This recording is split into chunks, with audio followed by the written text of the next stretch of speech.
Hello and welcome back to my channel. আশা রাখছি বন্ধুরা প্রত্যেকেই ভীষণ ভালো আছো। আজকের টপিক আমি রেখেছি একটু অন্যরকম, কারণ আগামী 15ই সেপ্টেম্বর তোমরা প্রত্যেকেই জানো মিসলেনিয়াস এক্সাম আয়োজিত হতে চলেছে। তো আস্তে আস্তে আমরা কিন্তু এক্সামের দিকে এগোতে শুরু করেছি। বেশ এই সময় সবার মধ্যে একটা নার্ভাসনেস কাজ করবে যে এক্সাম কেমন হবে, এতদিন ধরে যে আমরা পড়াশোনাটা করছি তার একদম ফ্রুটফুল রেজাল্ট আমরা পাবো কি না। দেখো, তোমরা তোমাদের সর্বোচ্চটা দিয়ে চেষ্টা করবে, কিন্তু পরীক্ষা দেবার আগের মুহূর্তে মানে অন্তত একটা দিন বা দুটো দিন তোমরা কিন্তু মেন্টালি একটু রেস্ট নেবে। কারণ এতদিন ধরে যেহেতু আমরা পড়াশোনা করছি, পরীক্ষার আগের দিনও যদি আমরা সেভাবেই পড়াশোনা করি তাহলে ব্রেনের ওপরে কিন্তু একটা চাপ পড়তে পারে। সুতরাং এতদিন তোমরা যে মহড়াটা দিয়েছো, মানে আমি বলতে চাইছি যে এতদিন যে প্র্যাকটিসটা করেছো সেটা আমার মনে হয় এনাফ। অনেকেই ভাবছো যে ম্যাম সিলেবাস তো কমপ্লিট হলো না। তো দেখো, চাকরির পরীক্ষায় সিলেবাস বলতে কিছুই হয় না।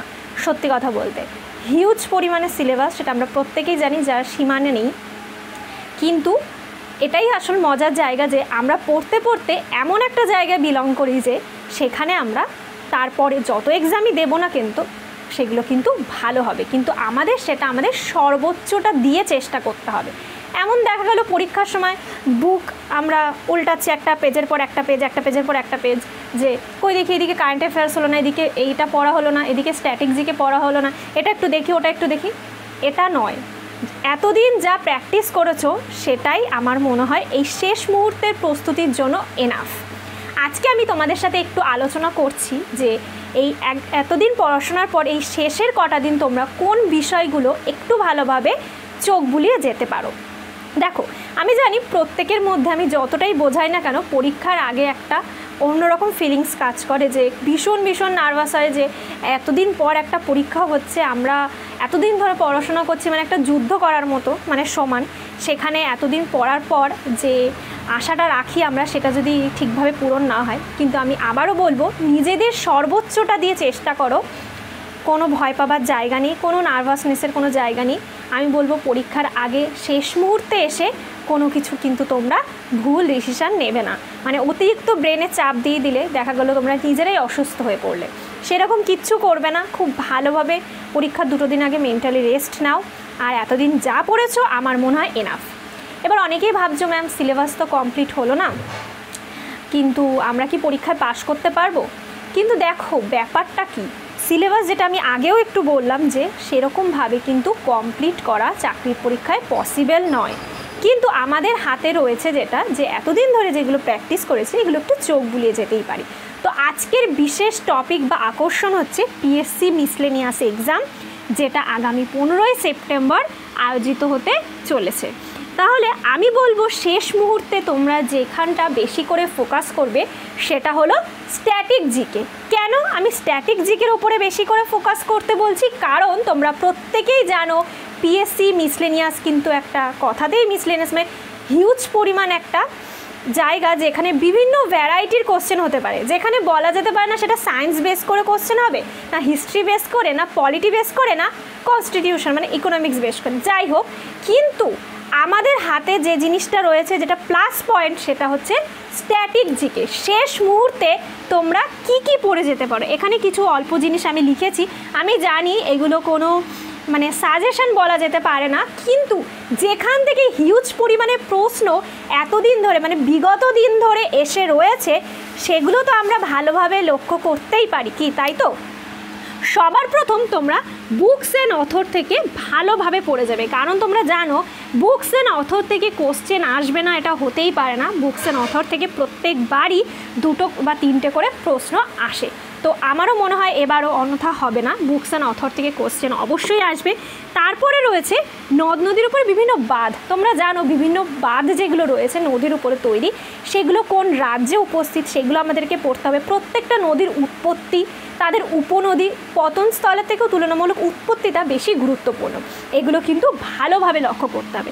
তারপরে রয়েছে বিভিন্ন বাদ্যযন্ত্র, সেতার বাদক রয়েছে, বাঁশি রয়েছে, তবলা রয়েছে, এগুলোর সঙ্গে যুক্ত যে বিশিষ্ট ব্যক্তিগণ রয়েছে তাদেরকে কিন্তু আমাদের ভালোভাবে পড়তে হবে। তারপরে রয়েছে বিভিন্ন খেলাধুলা, যেমন ক্রিকেট রয়েছে, ফুটবল রয়েছে, এগুলোর উৎপত্তি কোথায়, টি20, এগুলো সব কিন্তু ডিটেলসে পড়ে যেও, কেমন? বেশ, এরপর রয়েছে ইউএনও, যেটা অন্যতম একটা জায়গা।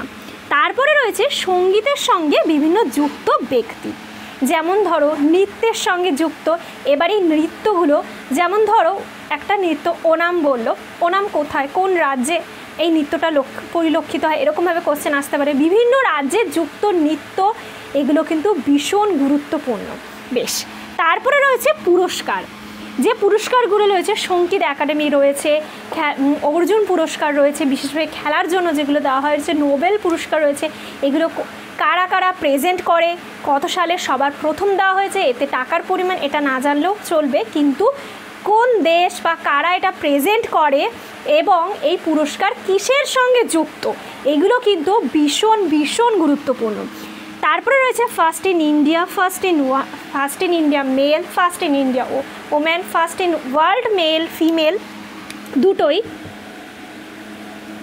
মেল অ্যান্ড ফিমেল, এগুলো কিন্তু প্রত্যেকটাই ভীষণ গুরুত্বপূর্ণ। দেখো, আমি যে এইটুকু বলে দিলাম যে এটুকুতেই স্ট্যাটিক জিকে সীমাবদ্ধ, তা কিন্তু নয়। এখানে কিন্তু আমি যেমন ন্যাশনাল এমব্লেমগুলো উল্লেখ করিনি, প্রত্যেকটা দেশের জাতীয় পতাকা সম্পর্কে রয়েছে, এছাড়া রয়েছে বিভিন্ন দেশের জাতীয় পশু, এগুলো কিন্তু পড়তে হবে স্ট্যাটিক জিকেতে, প্রচুর পরিমাণে রয়েছে। আমি জানি যে আমি সায়েন্স টপিকটা পড়াই, কিন্তু তার সত্ত্বেও আমি এগুলো আলোচনা করে দিচ্ছি, এগুলো কিন্তু ভীষণভাবে গুরুত্বপূর্ণ।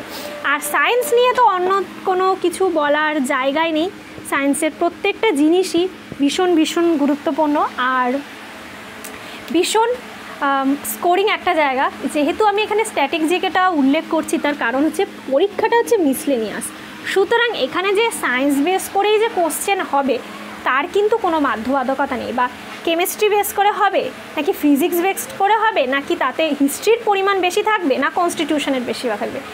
এটা একটা মিসলেনিয়াস এক্সাম, তাই তো, মানে যেখান থেকে খুশি কোশ্চেন হতে পারে, কিন্তু যার মধ্যে একটা প্লাস পয়েন্ট রয়েছে এই স্ট্যাটিক জিকেটা, যেটা তোমরা শেষ মুহূর্তে এসে দেখে যেতে পারো।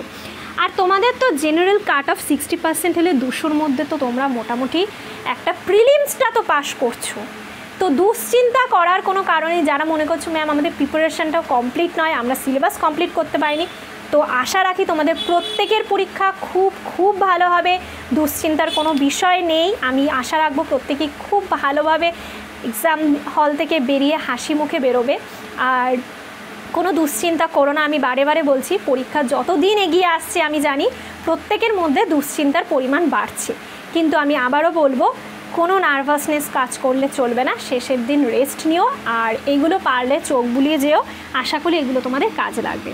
তাহলে প্রত্যেকের সঙ্গে দেখা হবে ক্লাসে, প্রত্যেকেই খুব ভালো থেকো আর খুব ভালোভাবে এক্সাম দিও, এটাই আশা রাখি।